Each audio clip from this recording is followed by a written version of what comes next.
Téléspectateurs, téléspectatrices, bonsoir. Merci d'être connectés sur BF1. Merci pour votre fidélité. Bienvenue dans votre émission Vivre ensemble. C'est un plaisir de vous retrouver.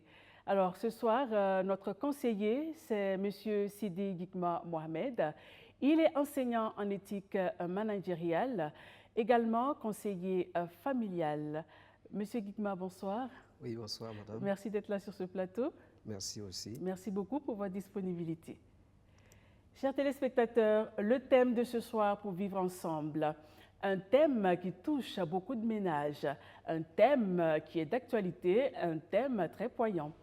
Le thème de ce soir, c'est comment vivre en harmonie avec sa belle famille. Le vivre ensemble n'est pas du tout simple, il faut des sacrifices, le don de soi. Il faut également de la tolérance, beaucoup de partage et d'amour. Ce soir, notre conseiller nous donnera des astuces, des conseils et des solutions pour bien vivre en harmonie avec nos belles familles. Chez vous, installez-vous confortablement. Moi, je me tourne vers M. Gikma et c'est parti pour 52 minutes d'échange avec plaisir. Alors, M. Gikma, ce soir, comment vivre en harmonie avec sa belle famille? Qu'est-ce qu'on entend par belle famille? Merci beaucoup de me donner la parole. Alors, dans belle famille, nous avons famille. Et la belle famille, c'est une famille qui comprend les membres de la famille du mari et de la famille de la femme. Et au sens le plus large, donc on pourrait parler des beaux-pères, les belles-mères, les belles-sœurs, les beaux-frères, les beaux-cousins, les belles-nièces, dans tout ce qu'on peut trouver effectivement au sein d'une famille au sens large. Toutes ces personnes donc font partie de la belle famille. D'accord. Alors, quelle importance il y a à construire l'harmonie avec sa belle famille? Alors, en se mariant, naturellement, alors le désir, l'aspiration, que ce soit du mari ou de la femme, c'est de bénéficier d'un bonheur le plus élevé. Alors, nous verrons que, effectivement, sur la base de ces motivations, alors on décide de se marier, on décide de vivre ensemble. Voilà. Et quelque temps après, on se rend compte qu'on s'est marié, mais on se rend compte qu'il y a tellement de difficultés parce qu'on n'arrive pas toujours à développer des relations harmonieuses les uns avec les autres. D'où le problème donc d'harmonie qui va se poser, tout simplement. Et d'où son importance donc, pour permettre donc de valoriser le mariage. Parce que si nous sommes mariés, c'est pour le motif bien précis, c'est pour pouvoir effectivement vivre en harmonie. Mais dans la mesure où nous n'arrivons pas justement à vivre en harmonie, alors nous nous posons à ce moment la question de savoir si réellement notre aspiration est une aspiration qui se réalise. Alors donc il faut accorder une importance très importante à l'harmonie au sein de la famille d'une manière générale, mais une harmonie aussi en termes de vie avec la belle famille, parce qu'on quitte une autre famille justement pour se retrouver dans une nouvelle famille. Et ce sont deux familles qui naturellement se fusionnent. Et quand on parle de la fusion, on parle de deux familles qui deviennent un. C'est un peu comme en mathématiques.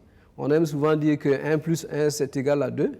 Mais cette fois-ci, 1 plus 1 égale à 1. C'est une famille plus une famille qui se mettent ensemble et donc qui deviennent un, une entité plus élevée. Et c'est sur la base donc de cette entité plus élevée-là que les membres qui composent naturellement cette entité-là peuvent bénéficier de l'harmonie, du bien vivre, du bonheur, de la prospérité, etc. D'accord. Alors, l'idéal, c'est une vie harmonieuse, une vie où il y a la paix, il y a la joie et tout. Mais quand on parle de belle famille, immédiatement, on voit le côté difficulté. Alors, est-ce qu'il y a des difficultés que vous pouvez nous donner et pourquoi ces difficultés?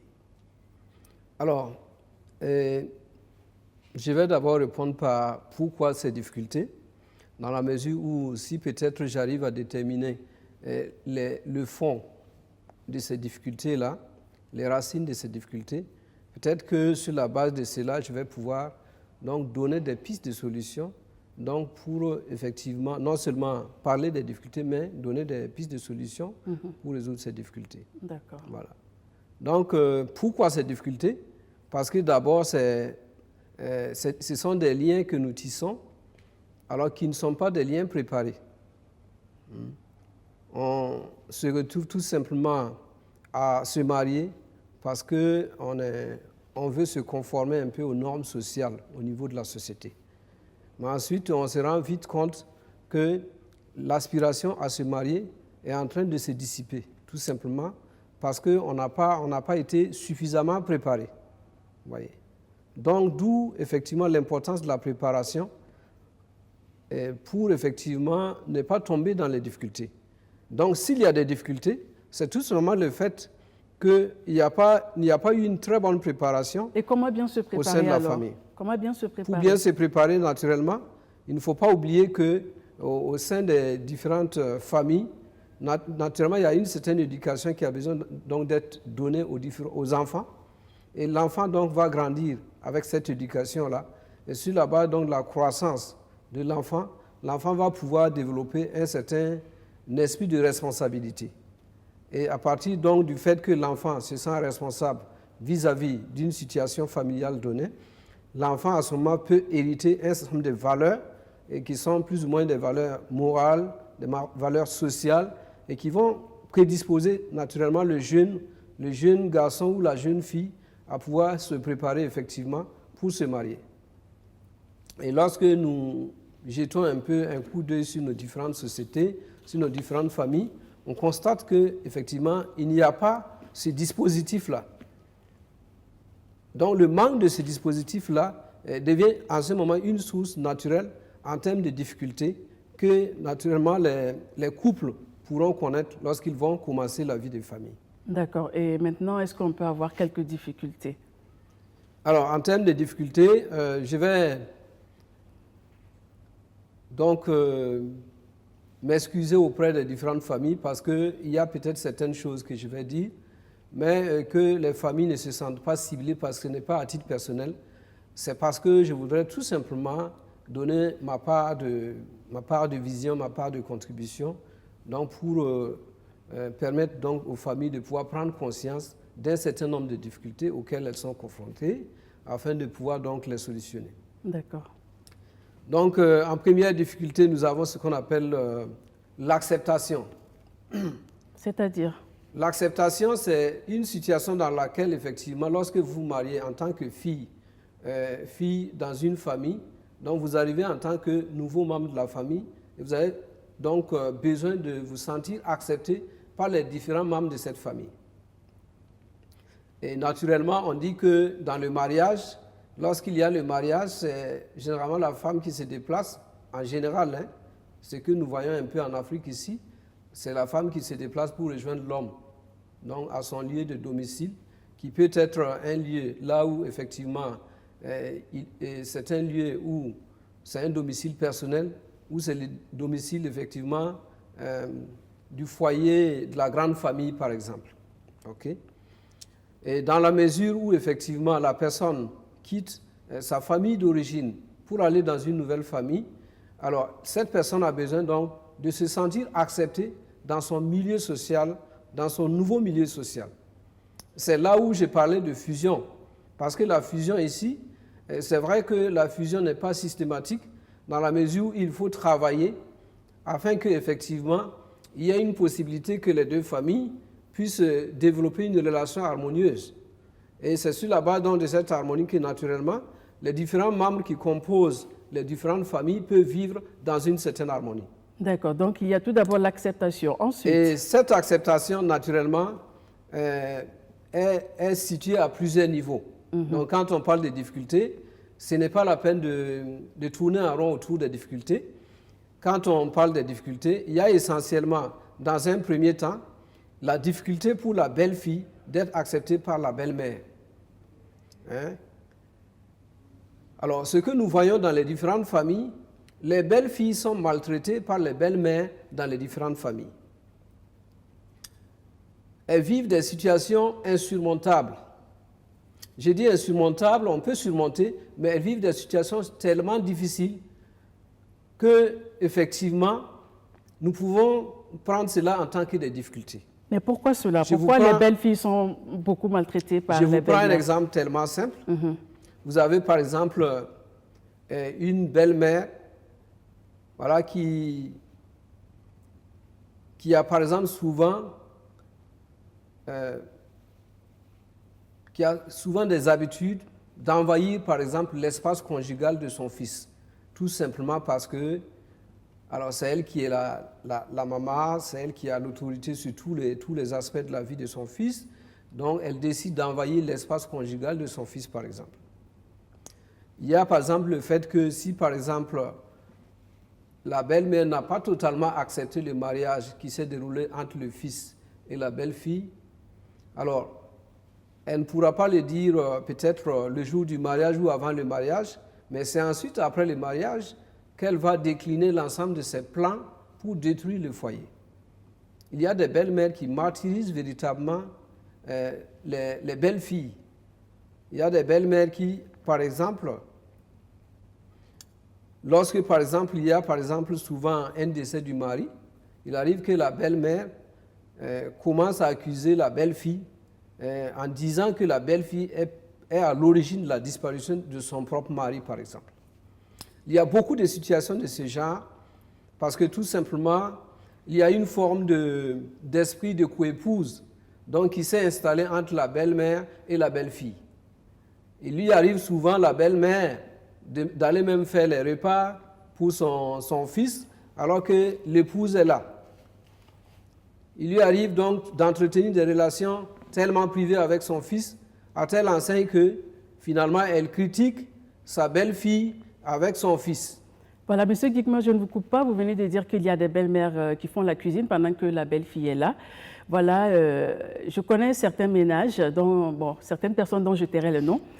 Alors, monsieur est marié, mais il donne toujours la popote à sa mère. C'est-à-dire que c'est la belle-mère qui prend l'argent de la popote, qui fait la cuisine, qui choisit son menu et tout. Alors, madame se sent vexée et tout le temps, il y a des problèmes dans ce ménage-là. Est-ce que c'est normal? Qu'est-ce que vous avez à dire à cette belle-mère, à cette épouse et à ce fils-là? Alors, en termes de conseils que j'aurais à donner à cette épouse, à cette belle-mère et à cette épouse, c'est un conseil tout simplement en termes d'unité.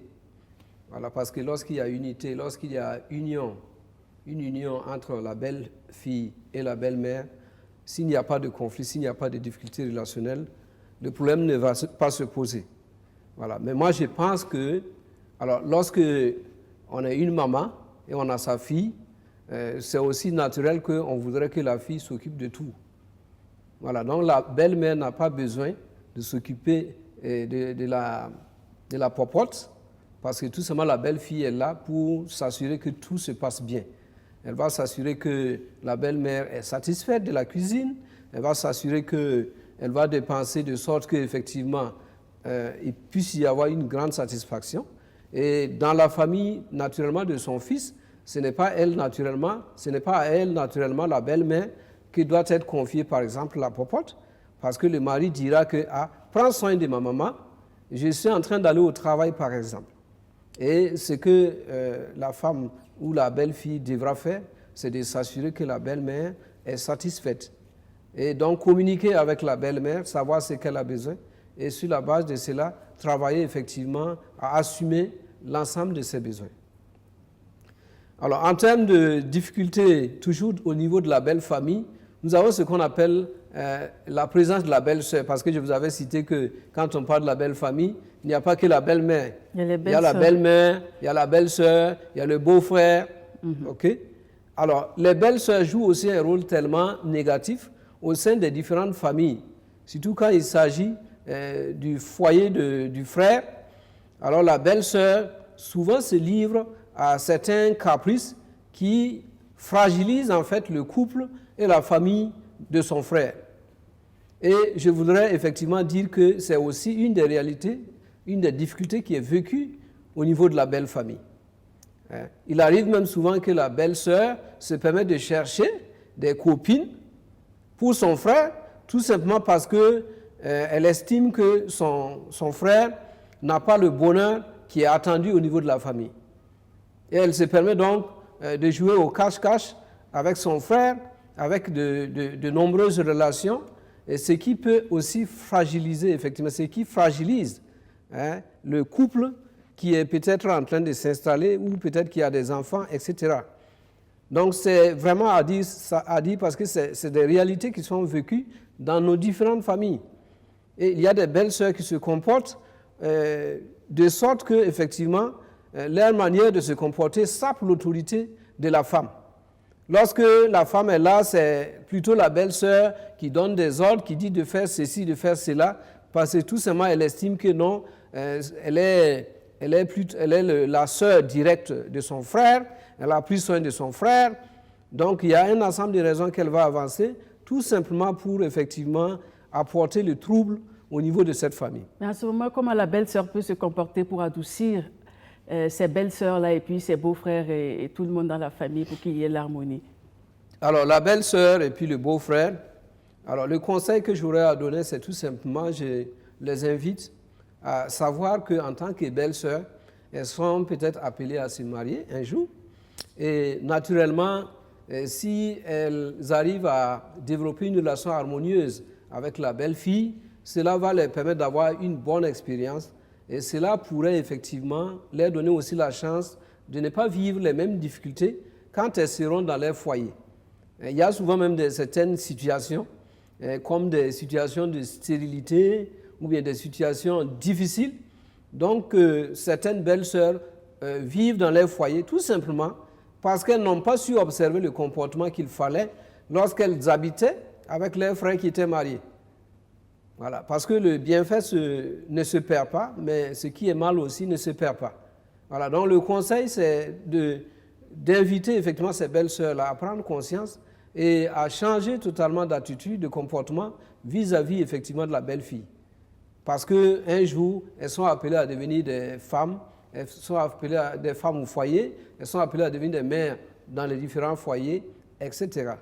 D'accord. Et parlant de la stérilité, il y a beaucoup de femmes qui souffrent dans leur foyer parce qu'elles sont stériles.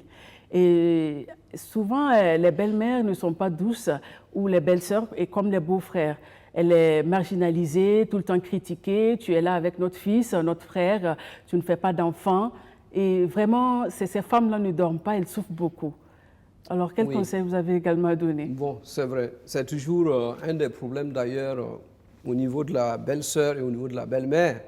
Naturellement, dans la mesure où à chaque fois que la femme voudra dire un mot, alors on va toujours sortir justement cette histoire, ce problème donc de la femme qui ne peut pas enfanter, pour tout simplement l'amener à fermer effectivement sa bouche et à ne pas effectivement s'exprimer. Et on a compris que dans les familles, alors on utilise même cela comme un instrument de chantage vis-à-vis de la belle-fille. Okay? Donc le conseil que j'aurais aussi à donner à ce niveau, alors c'est de ne pas se moquer de la situation d'autrui. De ne pas se moquer de la situation d'autrui, mais de plutôt considérer que la belle-fille, alors c'est la fille de la belle-mère. Okay? Et la belle-sœur doit aussi apprendre à effectivement harmoniser sa relation avec la belle-fille. Dans la mesure où, effectivement, j'ai parlé de fusion des deux familles, ce sont deux familles qui sont unies et ce sont deux familles qui sont en train donc de décrire une nouvelle histoire. Et lorsqu'il y a des difficultés, naturellement, en termes d'image et en termes de réputation, ce sont ces deux familles qui vont effectivement en pâtir. Voilà, d'où la nécessité, effectivement, d'être vraiment une aide précieuse pour les personnes qui n'arrivent pas à enfanter, mais qui ne sont pas des mauvaises personnes. Et moi, je les inviterais plutôt à réfléchir aux questions d'adoption, par exemple.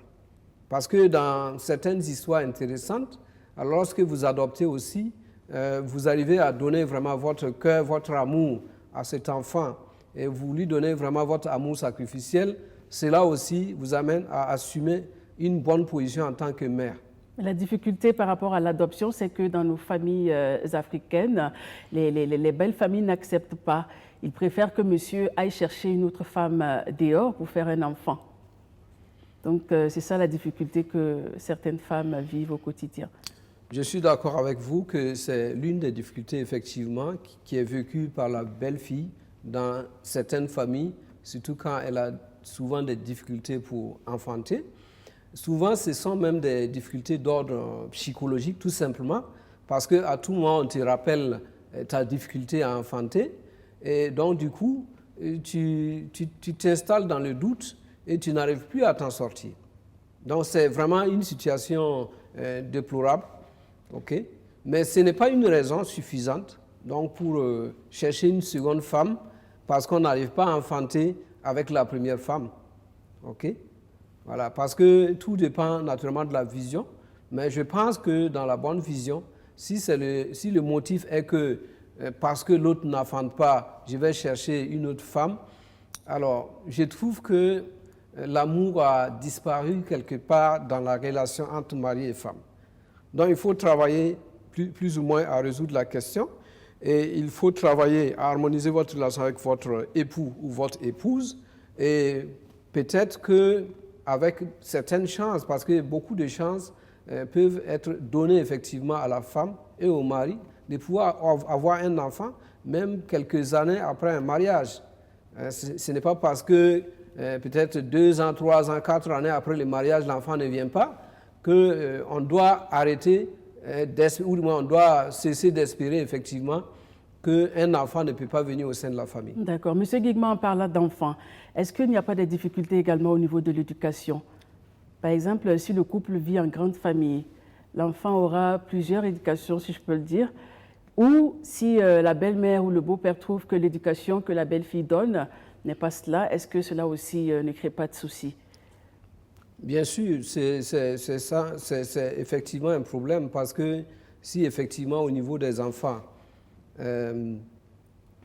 au niveau de l'éducation des enfants naturellement, puisque c'est toute la famille, j'ai parlé de fusion entre 2 familles, un enfant c'est un enfant de la communauté, c'est un enfant de toute la famille, donc naturellement s'il y a un conflit entre les membres de la famille, les enfants vont en pâtir parce que les enfants vont recevoir une éducation qui n'est pas forcément l'éducation attendue par les parents. Parce que chacun voudra donc dire, voilà, c'est comme ça que ça doit se passer, tu dois te comporter comme ça. Et cela désoriente naturellement les enfants. C'est pourquoi je tiens à justement rappeler ici l'une des grandes responsabilités de l'homme. L'homme a une responsabilité ici à jouer, parce que souvent, l'homme ferme les yeux et laisse souvent faire les choses. C'est ce que nous remarquons dans beaucoup de familles, parce qu'on a confié la femme à une famille, on ne jette plus un regard là-dessus, on est parti au travail, on est revenu, on ne sait pas ce qui s'est passé à la maison, on communique peu avec madame. Donc du coup, on n'a pas la possibilité de savoir ce qui se passe réellement au sein de votre famille.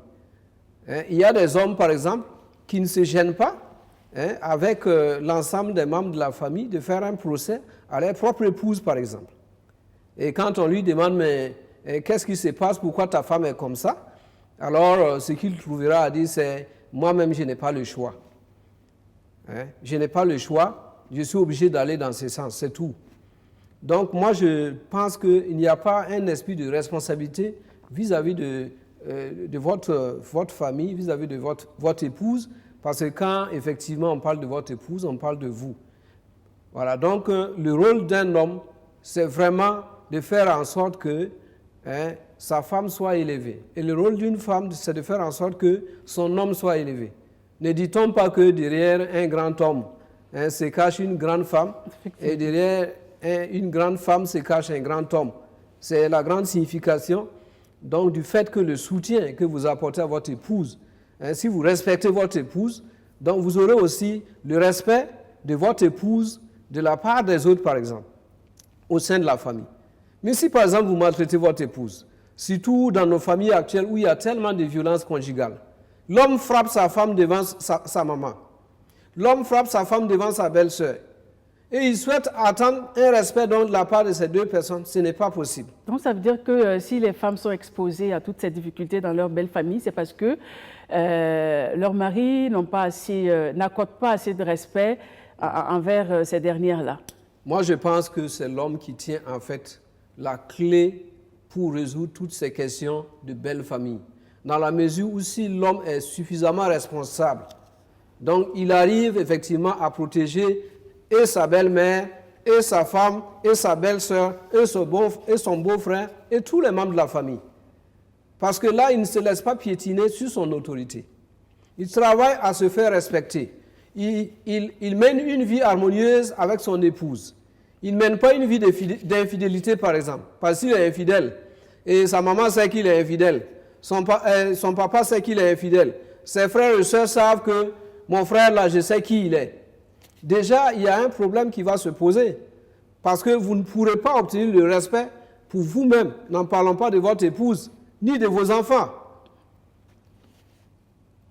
Voilà, donc il est important que l'homme, effectivement, accomplisse sa responsabilité au sein de la famille en montrant suffisamment son sens de la responsabilité, son sens de propriétaire, hein, qu'il se dise que la femme là, c'est ma femme. Vous voyez, non? C'est ma femme, c'est mon mari. Donc c'est une question de propriété. Alors donc tous ceux qui vont vouloir, par exemple, empiéter sur les droits de mon épouse, alors je vais travailler effectivement à faire en sorte que l'autorité, effectivement, qui me permet de protéger mon épouse là, ne soit pas bafouée. D'accord. Alors, M. Guigma, est-ce que pour vivre en harmonie avec sa belle famille, on doit tout dire à sa belle-mère ou à son beau-père ou encore ses belles-sœurs? Je pense que ce sont autant de difficultés, justement, donc, qui sont ressorties au niveau des différentes belles familles. Quand on parle de belles familles, aujourd'hui, dans les différentes familles, de nos jours, dans les différentes familles, il y a beaucoup de difficultés. Et ces difficultés-là sont liées justement à ce type de dérives. Ce sont des dérives qui sont inacceptables. Que vous leviez, vous allez voir votre maman, vous dites à maman, tu sais, la femme que j'ai épousée là, je n'ai pas le choix seulement, sinon, vraiment, je ne suis pas heureux avec elle. Je ne suis pas ceci avec elle. Elle ne me donne pas ça, elle ne me donne pas ça, elle ne me donne pas ça. Vous êtes en train de tuer en fait l'image de votre épouse chez votre maman. Ou bien la maman qui vous appelle pour dire ah, ta femme là, elle m'a fait ça, elle m'a fait ça, elle m'a fait ça. Ou la belle-sœur qui attend que la femme soit absente 2 jours et elle se permet donc de t'approcher pour te dire tu sais, ta femme là, vraiment, permets-moi de te dire quelque chose, sa manière de se comporter, sa façon de préparer, sa manière de s'habiller, tout ça, ce n'est pas la peine. Pourquoi tu t'es marié à cette femme? Moi, je pense qu'il faut qu'on arrête avec cette façon de se comporter dans la belle famille. Donc, on ne doit pas dire ses problèmes à sa belle-mère ou à son beau-père. Des problèmes de couple. Oui, on doit positiver, en fait. On doit travailler à surmonter un certain nombre de difficultés avec son épouse. Quand on a son problème à résoudre, on peut surmonter cela en communiquant avec son épouse. Et si vous avez des difficultés pour communiquer, allez-y voir peut-être une personne qui peut garder votre secret pour effectivement vous conseiller, pour vous orienter, pour vous permettre effectivement de revenir à de meilleures, à une relation harmonieuse. Mais si vous allez critiquer votre épouse aussi va aller vous critiquer avec sa maman à la maison. Alors chacun critique et finalement il n'y a pas de relation du tout en termes d'harmonie. Il n'y a que des critiques, il n'y a que des murmures. Et on va facilement même voir un féticheur ou un marabout pour des questions conjugales parce que tout simplement on n'a pas la solution et on pense que le marabout, le féticheur a les solutions.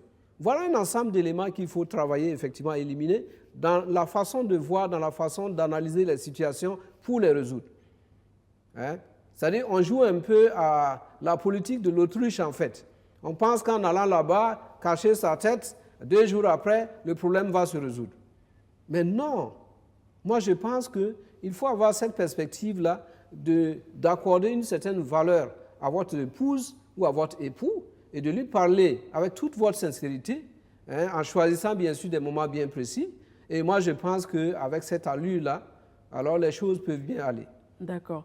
Monsieur Guigma, à présent, nous allons prendre le cas d'un couple qui est toujours pris en charge par les parents, c'est-à-dire un jeune qui enceinte une femme et qui l'amène à la maison.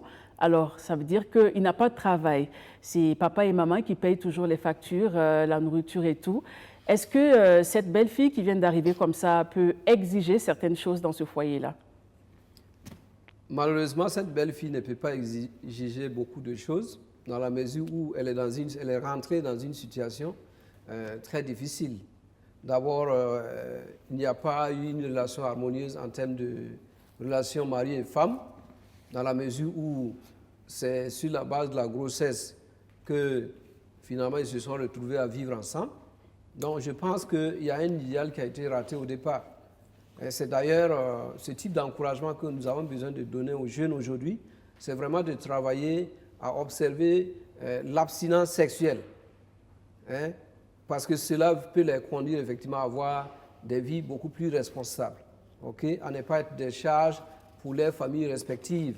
Parce que dans ces cas de figure, naturellement la femme va souffrir, le monsieur va souffrir, la famille même qui a accueilli donc la femme va souffrir. Mais sur un autre plan, si la femme a reçu une très bonne éducation, et si elle a un objectif qu'elle voudrait par exemple atteindre au sein de la famille, alors moi je vais conseiller par exemple à cette femme d'être très serviable vis-à-vis de la famille. Et elle pourrait donc quitter la position donc, de serviteur pour devenir la reine de cette famille.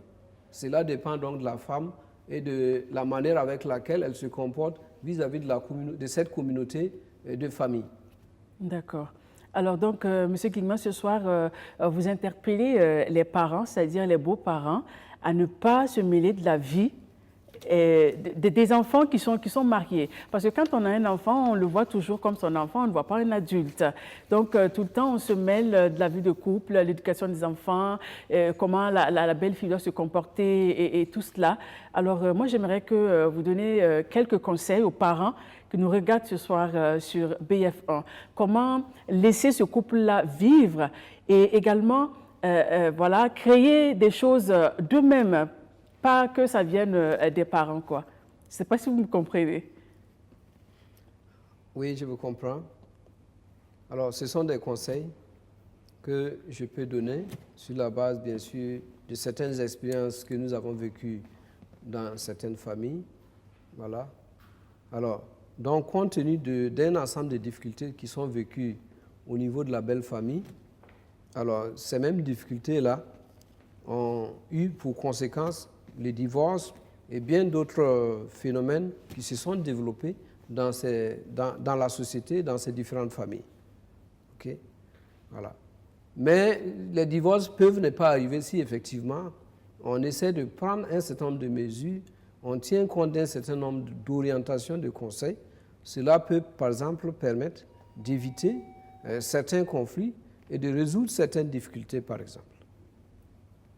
Concernant la belle-mère, par exemple, le conseil que j'ai plutôt à donner à la belle-mère, c'est de montrer un amour profond vis-à-vis de la fille qui vient d'arriver, okay, et de la prendre comme sa propre fille, de travailler à harmoniser sa relation avec elle, de leur donner aussi un peu leur espace privé pour leur permettre effectivement de pouvoir prendre leurs propres responsabilités.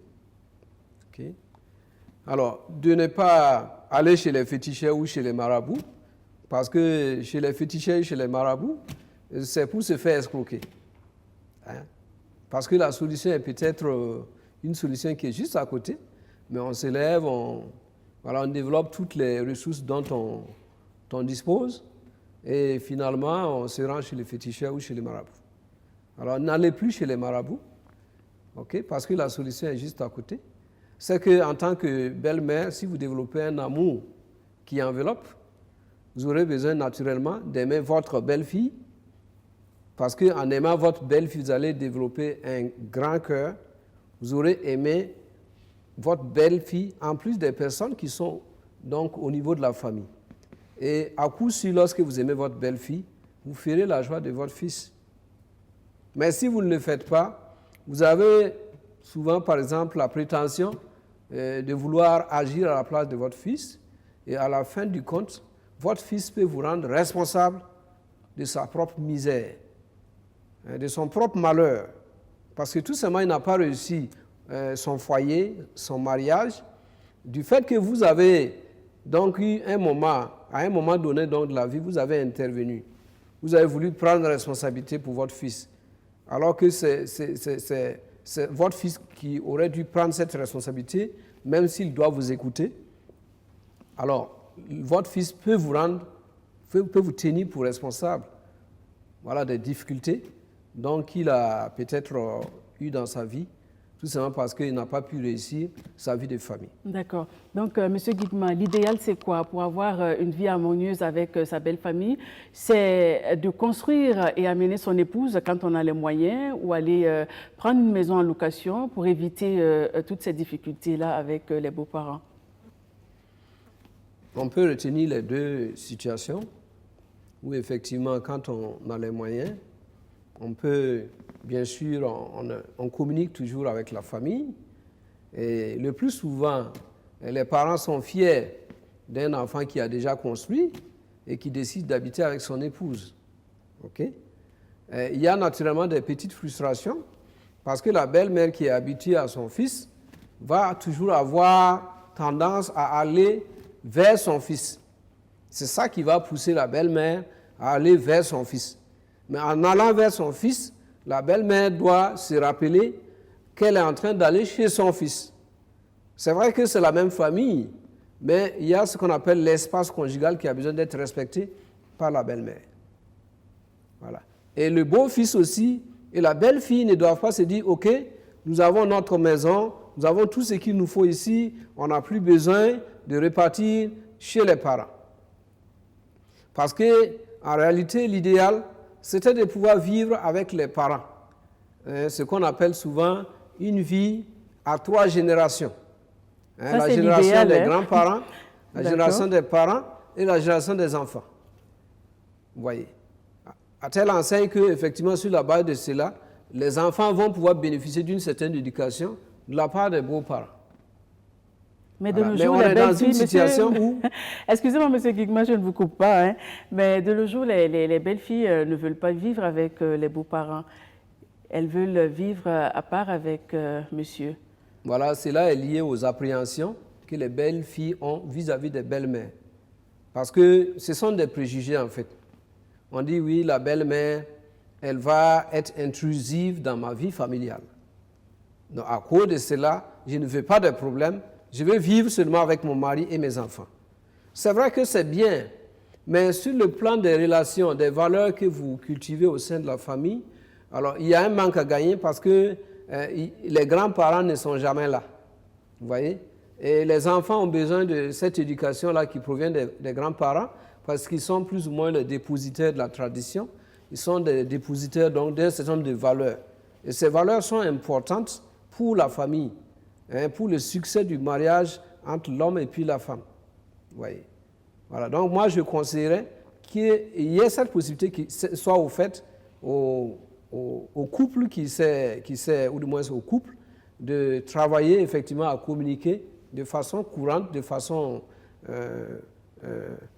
courante avec les beaux-parents, avec les parents.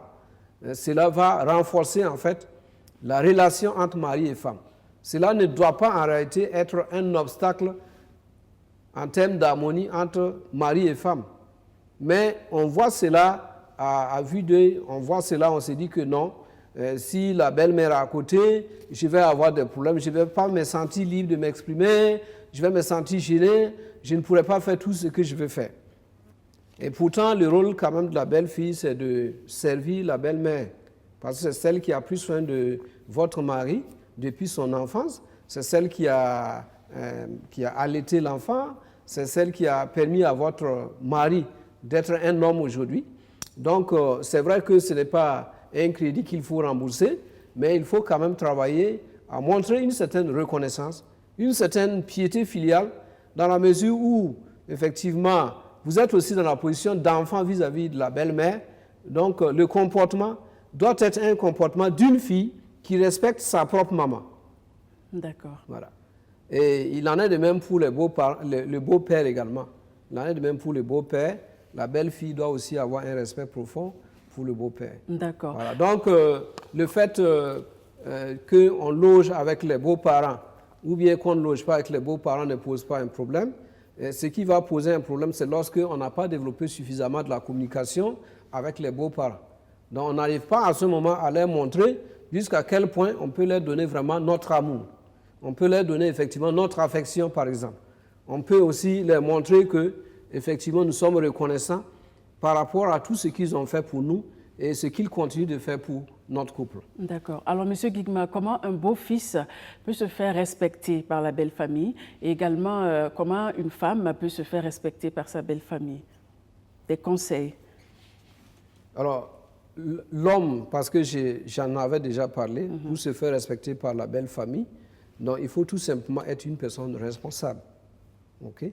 Il faut une relation d'unité entre mari et femme. Parce que lorsqu'il n'y a pas de relation d'unité entre mari et femme, naturellement, alors c'est vite aperçu par les voisins, c'est vite aperçu par les parents, c'est vite aperçu par les amis. Et naturellement, votre famille est en train donc d'aller à la dérive. Voilà. Donc le conseil, ce ne serait pas seulement à l'homme, ce sera à l'homme et à la femme, c'est de travailler à harmoniser les relations.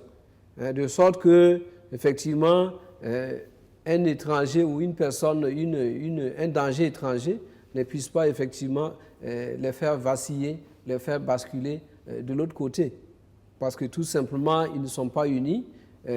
Donc toute personne qui vient au sein de cette famille-là peut tout simplement piétiner l'autorité au niveau de cette famille.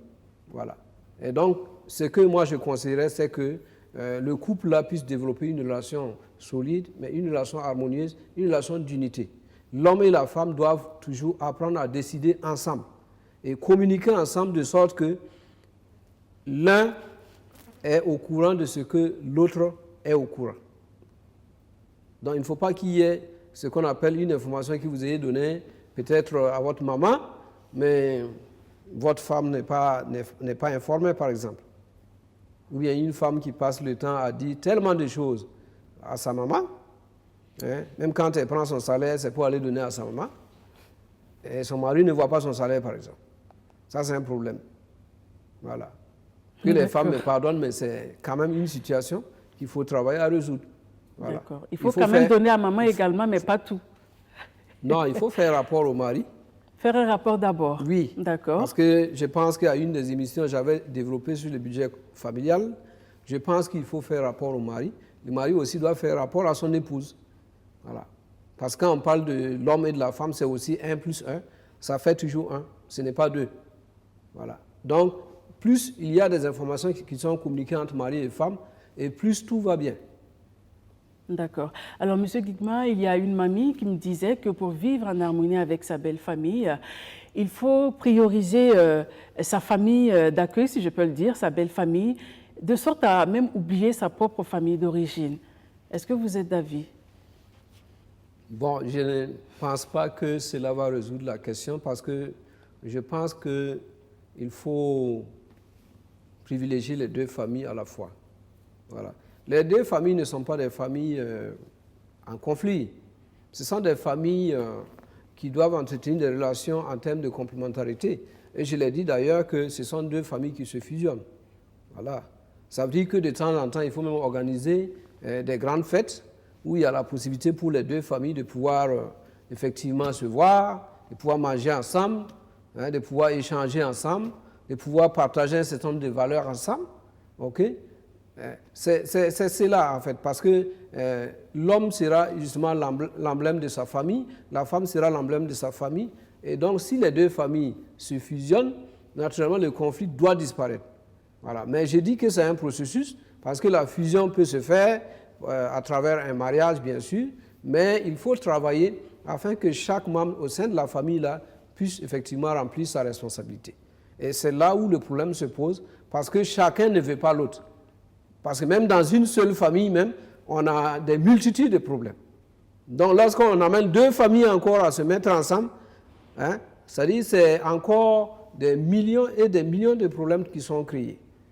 Mais ici, on ne parle pas de problèmes sans solution, parce que les problèmes peuvent être résolus si les membres de cette famille-là prennent responsabilité, effectivement. D'accord. Alors, Monsieur Guigma, nous sommes à 45 minutes. Est-ce que vous pouvez revenir sur les différents conseils et aussi les solutions? Moi, je tiens surtout quand on vit dans une grande famille, c'est-à-dire où il y a le beau-père, la belle-mère, même les grands-parents s'ils sont en vie. Parce que j'aimerais ce soir que vous donniez quelques conseils à ces épouses-là qui n'aiment pas la belle famille, qui préfèrent vivre en solitude, c'est-à-dire être avec juste le mari et les enfants dans une autre maison, ou bien les femmes qui sont dans les foyers, dans les grandes familles, mais qui ne respectent pas la belle-mère. On peut avoir une belle-mère gentille qui fait tout, qui se fait aimer et qui donne de l'amour, mais c'est la belle-fille qui fait souffrir cette mère-là.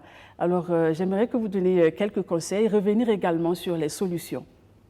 Oui, c'est vrai que c'est une des situations qui a besoin d'être relevée, qu'effectivement, il y a effectivement des belles-mères qui se comportent bien, mais qui malheureusement sont tombées sur une belle-fille et qui n'est pas mature, une belle-fille par exemple, qui n'a pas appris même à laver les habits de sa propre maman, et lorsqu'elle arrive au foyer, alors est-ce qu'elle pourra laver les habits de la maman de son mari?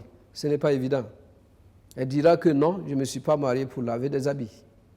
Elle dira que non, je ne me suis pas mariée pour faire ceci. Je ne me suis pas mariée pour faire cela. Voilà. Donc c'est une question d'éducation. C'est pourquoi toujours avant de se marier, il faut suffisamment se préparer. Il faut se préparer, il faut connaître effectivement quelles sont les insuffisances que mon épouse, la personne que je voudrais épouser, donc a à son niveau. Et quelles sont moi aussi mes insuffisances? Et travailler effectivement à combler ces lacunes-là avant effectivement d'entrer dans les mariages. C'est vrai qu'on ne peut pas combler toutes les lacunes parce que le mariage aussi c'est un terrain d'entraînement, c'est un terrain effectivement où on apprend à aimer son mari, on apprend à aimer sa femme, on apprend à aimer aussi d'autres personnes. Voilà, donc c'est un défi qu'il faut travailler effectivement à relever. Voilà, donc j'en appelle aussi à la belle-fille.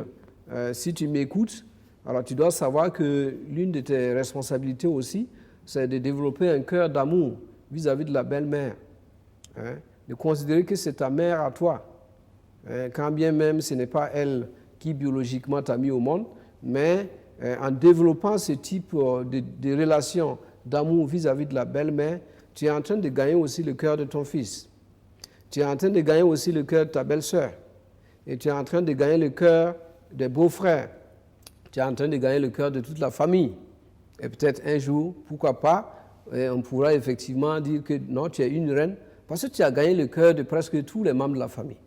Voilà. Et ça passe par là, ça commence par vraiment un esprit de service, un esprit effectivement sacrificiel, parce que sans une attitude sacrificielle, on ne peut pas réaliser des relations stables, harmonieuses au sein donc d'une famille où vous venez effectivement d'être accepté. Donc, pour être suffisamment accepté, donc vous avez aussi besoin de donner de fournir suffisamment d'efforts, hein, de montrer que effectivement cette belle-mère, c'est votre mère, et de travailler effectivement à donner un certain nombre de choses. Voilà. Et ce dont la belle-mère a besoin. OK? Voilà. Donc, le service, ce n'est jamais jeté. Hein, on pourrait peut-être vous traiter de bonne ou de ceci ou de cela, mais ce qui importe, c'est que les gens n'oublieront pas que vous avez effectivement apporté du bien au niveau de cette famille. On se souviendra qu'à chaque fois, c'est cette femme-là qui a préparé la nourriture pour nous. Voilà. Vous acceptez peut-être d'être maltraité aujourd'hui, mais peut-être demain, le jour peut se lever pour vous. Parce que quelqu'un dit que, quelle que soit la durée de la nuit, le jour se lèvera un jour. D'accord, le jour va se lever pour vous. Et ce jour-là, vous aurez obtenu effectivement la couronne de gloire. D'accord. Monsieur Guigma, merci. Et est-ce qu'on peut avoir votre contact en cas de besoin? Bien sûr. Donc, je suis au 78 38 80 24. Merci beaucoup. Ben voilà, chers téléspectateurs, on va s'arrêter là pour vivre ensemble de ce soir et se donner rendez-vous mardi prochain pour un autre numéro. Comme M. Guigmal l'a si bien dit, on ne se marie pas pour juste recevoir, on se marie pour donner. D'ici là, prenez bien soin de vous et restez fidèles au programme de BF1. Au revoir et à mardi.